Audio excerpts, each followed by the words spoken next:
hiyo nikawauliza, hivi havizuii kula? Lakini vinanizuia nisioge.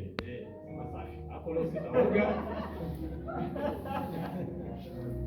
Na kesho sitaoga mpaka mje mvitoe.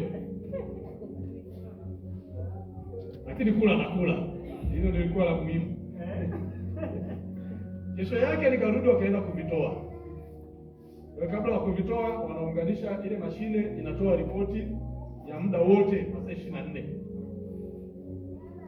Yule daktari akasema majibu yametoka, lakini tafsiri ya hiki ambacho kinaonekana, chifu amesema inaonekana damu haiendi vizuri kwenye moyo. Sasa hii damu ambayo haiendi vizuri kwenye moyo inatokea wapi ili iende vizuri kwenye moyo? Bwana Yesu asifiwe. Bwana Yesu asifiwe. Kwa kipindi tulijifunza hapa namna ya kupokea taarifa. Si ndio? Nikaambia tu daktari, una uhakika? Sasa mimi nimekuja hapa sina hilo tatizo. Hilo tatizo yenyewe ndio nimeligundua hapa. Mimi nimekuja hapa na tatizo la tumbo. Lakini nyewe nilipoelezea ndio mmesema nipime. Sasa nataka nijue ili tumbo na huu moyo vinahusianaje? Sasa hapa inabidi tukupeleke kwenye kipimo kingine cha moyo. Nataka muone kama umekufa naishi au kapelekwa kwenye mashine. Kapelekwa kwenye mashine pale, wanafunga tena vifaa hapa, alafu wanakuwekea, kuna stage zinatakiwa ziwe stage 8. Kwa hiyo unaanza kwa kutembea, ile mashine inabadilisha mwendo. Bwana Yesu asifiwe. Nikasema ili tu sasa ngoja niwaonyeshe kama mimi ni mzima. Nina muda sijafanya mazoezi. Lakini nilipokaa kwenye ile mashine kufanya mazoezi, stage ya kwanza, stage ya pili, stage ya tatu, stage ya 4, daktari akasema basi hakuna tatizo. Hiyo tulikuwa tunahisi tu. Kwa hiyo tunampelekea chief taarifa. Wakairudisha taarifa kule kwamba huyu amefanya stage ya kwanza, ya pili, ya tatu, ya 4, hajalalamika chochote. Nikamwambia nifikia hata kama ningekuwa nasikia maumivu ningelalamika. Hapa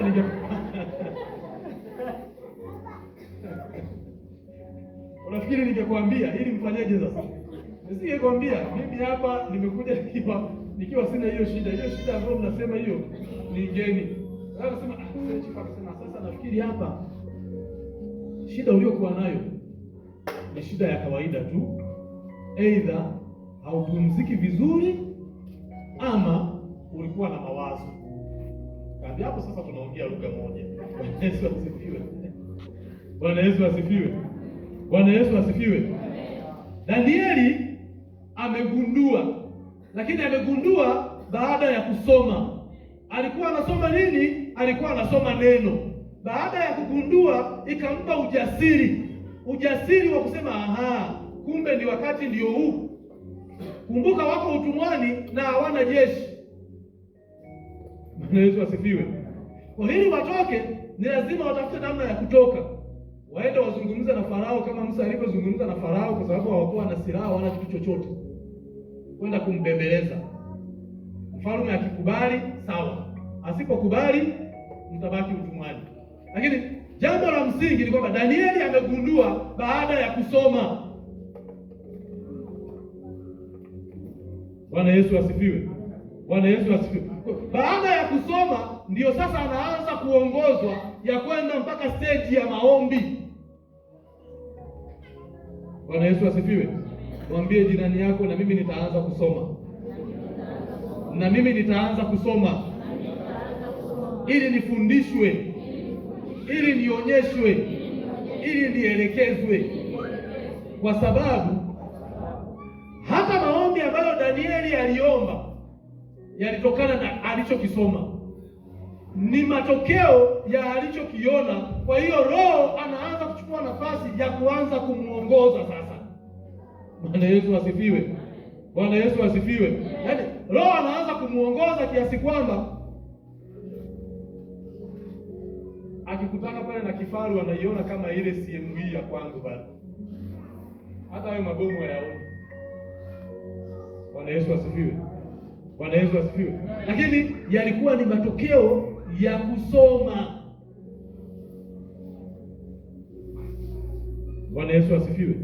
Kwa hiyo kitabu tusikione ni cha Jumapili tu, tusikione ni cha kwenye mikutano tu, tusikione ni kwa ajili ya watu fulani tu. Bwana Yesu asifiwe. Mwambie jirani yako, kuna siri yako humu ndani. Kuna siri yako kubwa humu ndani.